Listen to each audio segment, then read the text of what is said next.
Pokemon is the biggest media franchise on the planet. People enjoy it in all kinds of ways. Millions play every new game, millions love the card game, and millions have fond memories of the anime. But a small portion of us engage with another, less thought about aspect of the game. Competitive Pokemon, especially singles, is a combination of short term decision making and long term goals I heavily enjoy. It's a game of inches with an incredible diversity of strategy, with no two battles being the same. But in the past few years, I've been enjoying modern singles less and less. With this series, I seek to explain what my problems are with modern Pokemon and create my own custom rebalance that I intend to make fully playable once it's finished. Consider this video a brief summary of some basic topics relating to the rebalance.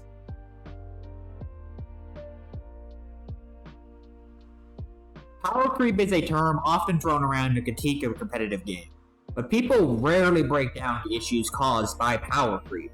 Power creep is defined as when new characters or tools are added to a game. These new characters or tools will often be better than old ones. Power creep isn't inherently bad, but it is inevitable that it will keep going on, which does create some problems. In this case, having more Pokemon has a few effects.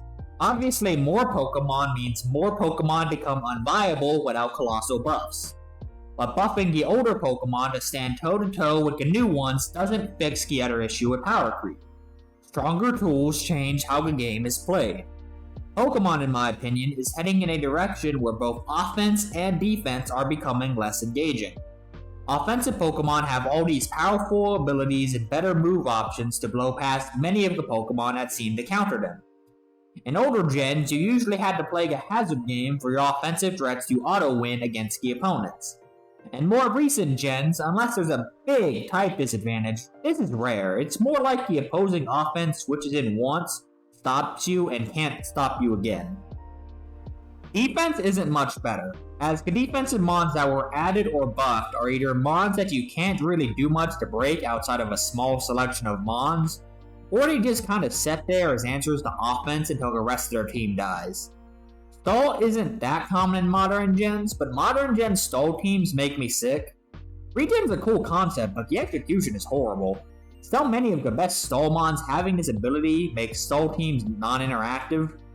This may sound weird, but older gen stall teams have a lot going on in terms of the stall player trying to keep up their defense, while still advancing the win con of doing damage. Always with more long-term methods. Doing this can be tricky as you have limited recovery resources and what you have takes up precious turns. But regen is a zero drawback method to gain HP back as many times as you'd like by doing something you'd be doing a lot of anyways. I don't think any of these issues make such Pokemon broken, but the reason they are kept in check is because of other dumb things. Few things are broken, but I can't say I particularly like how the game plays anymore. The game to me feels less like a game of inches and more like a game of feet, where every turn you want to do something big and super impactful as opposed to the long-term strategy I loved so much initially. The only exception being when you or the opponent sends out their easy-to-use, nigh-unkillable wall. With this rebalance, I seek to lower offensive power creep to a much less obnoxious state. You're down to have your own opinion on this, but I personally believe the pace of competitive singles has become too fast-paced to capitalize on the format's advantages compared to competitive doubles or other games entirely. With defensive power creep, I'm less so reversing it and more so altering how such mons function. Many of them will be toned down a bit, but less so than more offensive mons. Instead, the focus is more on letting those mons do their job in a less blatantly annoying way. I am rebalancing moves, items, abilities, mechanics, the type chart, and every Pokemon in order to create the meta I want. I'm going for a more Gen 4/6 level of power creep, but I don't want to just pop the existing metagames to do so. Not going with any of the major generation gimmicks, this is me taking aspects I like from the entire series and melding them into one metagame. Even my seething hatred for Gen 8 OU doesn't stop me from admitting Gen 8 competitive had some good ideas.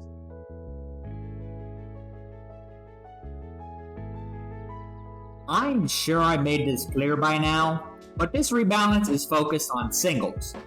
This begs the question, how am I approaching different singles formats? You have several Smogon tiers that make up the main formats, but then there's also Draft League, which is its own can of worms that happens to be my preferred format.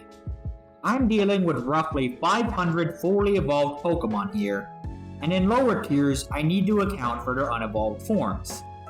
I can't just focus on one tier and expect things to go well. So instead, I am doing it like this. Instead of focusing on OU level Mons, I am focusing on what type of strategies I want to be OU level. In a game as complex as Pokemon, I can't go, yes, if I do this, Wormadam will be the 13th best Pokemon in OU. Instead, I'm thinking about how I want different playstyles to play, and designing Mons with those wants in mind. What ends up in most tiers is largely a matter of circumstance.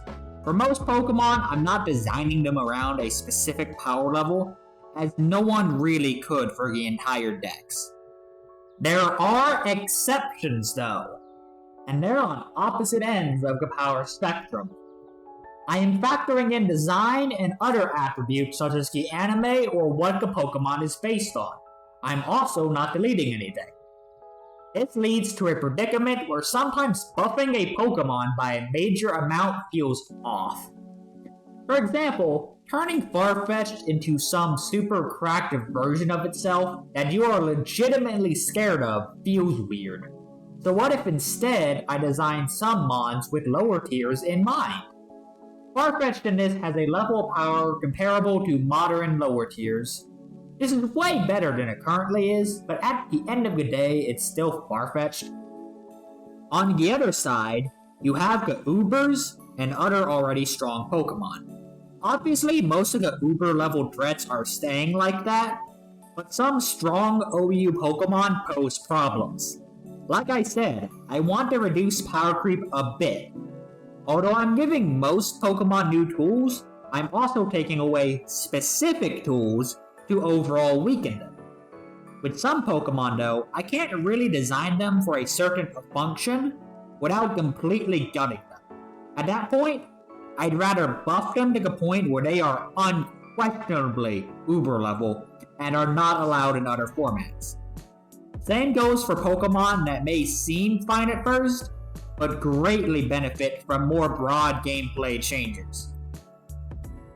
Draft League, like I said, is its own weird thing. You draft a team of Pokemon and fight a new team every week, with both you and the opponent seeing each other's rosters. The drafting puts a heavy emphasis on the lower tier Mons. You need to understand what they do, how to use them, and when you should draft them. The rest of the time puts a heavy emphasis on counter teaming, which makes it even harder to theory craft for Draft League. I'm largely ignoring it in the context of the rebalance, but it does impact some things like how I approach the speed tiers of some Pokemon, and some Pokemon are designed as budget Draft League options. One last format to discuss, and that's doubles. For starters, since this has no generation gimmick and VGC continues to have changing rule sets, I'm not treating doubles like VGC. I think VGC is a preferable format over doubles OU though, so think of this as a 4v4 level 50 doubles like VGC, but with usage-based tiering and without the regularly different formats. The other thing to note is that I'm not too familiar with doubles. His rebalance is largely singles focused, but I'm still factoring in doubles. I will make doubles related changes, but I'm much more cautious about doubles specific changes.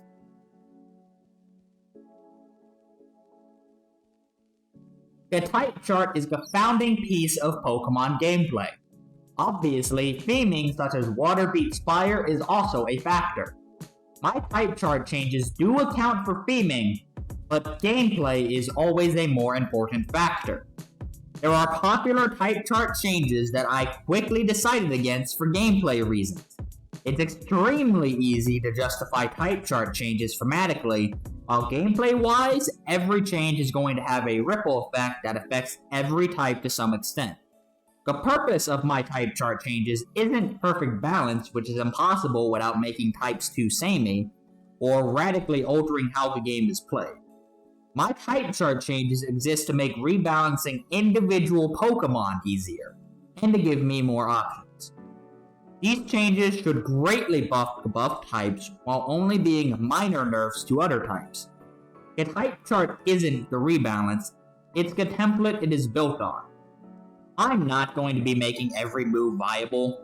There's a lot of moves on a lot of Pokemon, and many of them by their fundamental design don't work all too well. There's also formats that thrive off lesser moves existing, such as how exciting it is when such a move does something cool in Draft League. As a general rule of thumb, more options hurt more than one would expect. Giving Mons so many viable options that you never know what to expect from anything is more annoying than fun to a lot of people and becomes a physical pain to balance. Instead, I started work on problematic moves. Moves that have blatant balance issues that go against what I want. For example, Scald is nearly as strong as Surf and is a 30% burn move that murders the type immune to burns, while also being on nearly every water type, plus Raikou for some reason.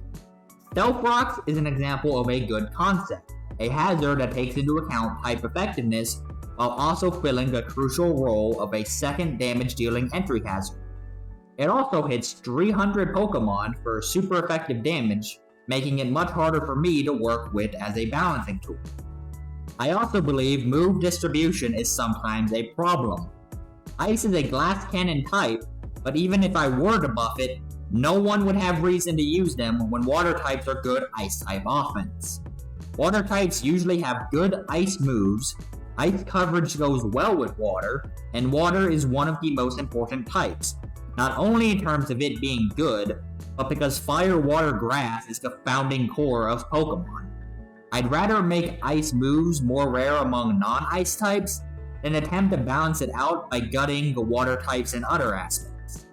A similar thing occurs with rock types, but this time, both fighting and ground are guilty. I'm not opposed to coverage, but I believe the best moves of a type should be sparingly given to Pokemon of different types.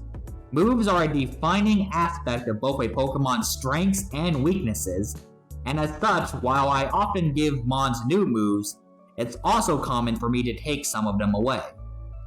The other moves I adjust or create, I do so not for the sake of making more moves good, but because I need a move to fill a specific function when I'm redesigning Mons. A big problem with bug types is that bug type moves are either bad, niche, or rare. Physical bug types have it rough, so why not buff X-Scissor? When you say special flying type move, you just mean Hurricane, since they don't have a more consistent stab option like Flamethrower. So I buff Air Slash to fill that role. These are the type of changes I'm going for. All of what I've talked about so far ties into this, but I want to address it anyways. I'm not focused on making every Pokemon good. There are too many of them for that to realistically be the case unless I really hate myself. As I said, I'm more focused on what types of strategies are good rather than what Mons are using those strategies. Most Pokemon are buffed, but the logic isn't about making them good. Contrary to my type chart changes, I hold gameplay and the theme of the Pokemon in equal regard. I'm not buffing Pidgeot by giving it an extra 100 BST and a move pool on par with Ubers, nor am I turning Lantern into a better version of Raikou like this Reddit post that has lived rent-free in my head for months. If I buff every Pokemon in an attempt to make them all high-level threats, most Mons will start to feel even more redundant and repetitive than they already are. A similar concept applies to making similar Pokemon more distinct and dealing with overly strong Pokemon. Charizard and Moltres have always been competing with each other, with Charizard being a more versatile option while Moltres is the raw power. These ideas are reflected in my changes, where I reduce some of Zard's power options in comparison to Moltres in exchange for a bit of extra versatility, while Moltres lost some versatility in exchange for buffs to its raw power. Then of course you have Commands who do something cool gameplay-wise, like Heatran. Heatran takes the concept of a tank and takes it to an extreme. It's an offensive threat that due to its typing and ability acts as an immediate hard counter to a lot of mons. It's a type and ability combination that causes it to get worn down quickly a lot of the time, due to how much it is tasked to handle for a team, requiring careful play to prevent this. Combine this with it being a solid form of role compression, and I consider Heatran to bring a lot to a metagame. However, I believe its stats are too good for its role. A Pokemon like Heatran should not so consistently hit hard with uninvested EVs and be this annoying to take down. With its 2 immunities, 5 quad resistances, and incredible bulk, it's not uncommon for leftovers to heal more than what Heatran takes. And anytime Heatran is on the field is a bad time for its opponent. Seeing how it's a legendary though, it feels wrong to screw with its stats to the point of it being a shell of its former self. I'd rather buff it to be undeniably uber, where its stats are less insane, and buff something else in a way that lets it fill Heatran's role in a less extreme manner. I hope this has been a good introduction to this rebalance. I don't think people will need to see this video to understand my rebalance, but I wanted a video briefly explaining my design philosophy. I hope you enjoyed it, and I'm looking forward to sharing more of my rebalance. I've been working on this for months, and although it's far from finished, I'm proud of what I've done so far and want to share it.